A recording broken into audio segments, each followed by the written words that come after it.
Why is it that changing can be so hard sometimes? Even when our back's against the wall, even when we know what the right thing to do is, and every day we want to be different people, there's something that's still holding us back from fully sending it into a new place. We might think we're just set in our ways and we're just addicted to our old habits and this is just the way we are now.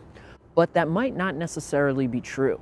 Yo, it's your friendly neighborhood knucklehead, and in this video, I'm gonna be talking about identity shedding. Now, I've done a lot of videos about becoming a new person and starting a new identity and developing yourself as a creative person and developing your creative identity. But what about the old stuff? And this is what's gonna happen to everybody, and it definitely happened to me, and it honestly happens to me every day, where I think about, what do I wanna do today? And what I'm immediately met with is, what are the things I used to do? And a lot of times it can be very hard to change the old patterns because we are being met with resistance. And resistance is a very key part in shedding the old identity because it comes from the ego. And the ego and our ego is trained and designed to keep us safe, to keep us in survival mode, to keep us in our comfort zone, and to keep us in what is familiar to us. So what was able to get us through the day yesterday, chances are the ego will say, line it up and we can just do it all over again. Now, when we start to change, it really challenges our ego. And if we're not totally aware about it, and if we're not totally in alignment with it, we can end up in a battle with ourselves. So usually when we make a change and we embrace going into a new identity, we're kind of met with two paths, right? Like a real crossroads. One path, we're gonna be met with fear. Resistance and fear right off the bat. Our ego is gonna tell us that's not safe. We don't know where that road leads. That's gonna be dangerous. We better be careful. We should probably turn back and do the same stuff that we've been doing. On the other side, depending on how rock bottom that old identity is getting you, you can be met with euphoria. You'll be in the honeymoon stage of changing. As soon as you stop doing that thing, your body and your brain are going to immediately feel a sense of relief. Sometimes these types of things happen when you stop abusing a substance, you leave a relationship, or if you even move out of your apartment that's giving you so much stress and you can't pay the rent or something like that. You can immediately be met with this feeling of, oh my gosh, everything is going to work out now because I finally made a change.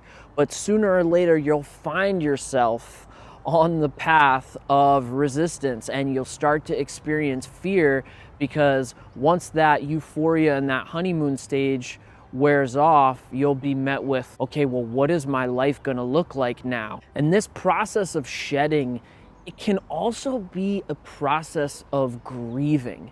You're actually grieving the old version of you. You're actually grieving the people you were involved with in the old version of you. Sometimes that's a part of changing your identity, and shedding is actually changing the people that you're with and the things that you're doing. And that can be a real tough process. It can be really tough to let go of people, to let go of habits, to let go of these things that are weighing you down.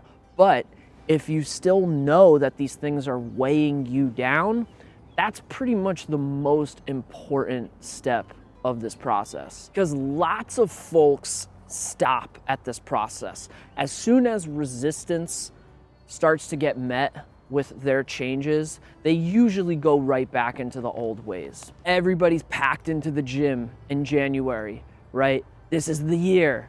But once it has to be a part of who they are, it has to actually be a committed, disciplined part of their identity, a lot of people probably fall out of that.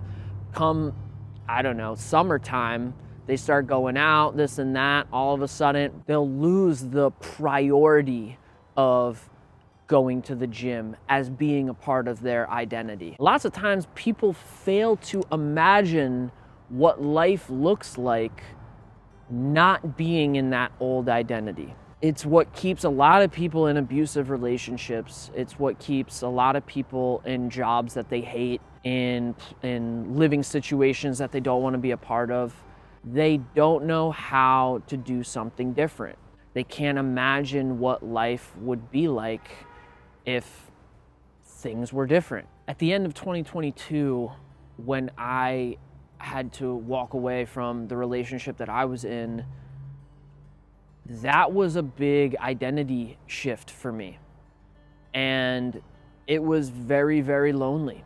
It was going from a place where I knew I was safe. I had people to take care of. I had a dog to take care of. I had jobs to make money. I had a whole identity. I had a whole life.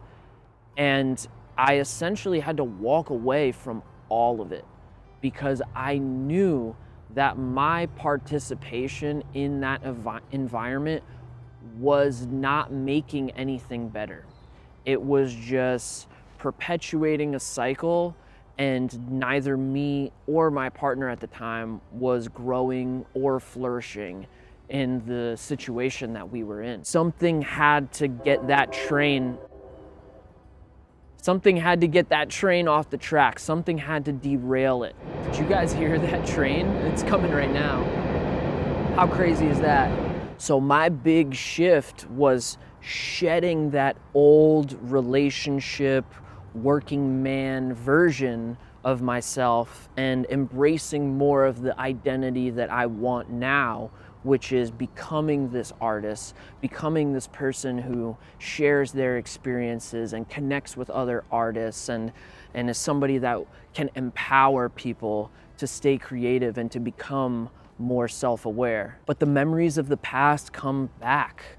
The impulses of the past comes back, and it comes back to me all the time. I have this process and the cycle of grief and even the self-doubt where I start regretting what I did. I start feeling like, oh man, I should have just really took some time for myself and then went back and I could have made things right. But at the same time, if that was my approach, I might not have broken through all the layers of healing that I needed to do after that relationship. Now, sometimes in order to elevate, we can just grab more and more balloons to hold on to. But sometimes we can also elevate by just getting rid of the weight that's holding us down instead. Maybe the amount of balloons we're holding on to, that's enough to make us float. But it's this weight that's on our ankles. That's what's really holding us down. And Mel Robbins has a great quote. She says, if it's a pain or it's a drain, let it go. And sometimes we need to be real with ourselves. We need to confront people, habits, things that we do, and really tell ourselves, is this really elevating us? Is this a pain? Is this a drain? Is this weight that's holding us down?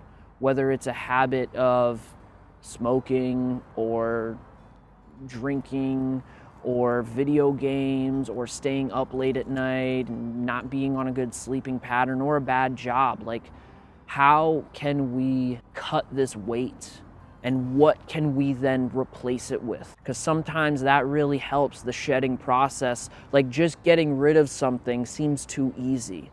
But getting rid of something and replacing it with something else, that can be a better process. And it can be an easier process sometimes. What do you think you can shed?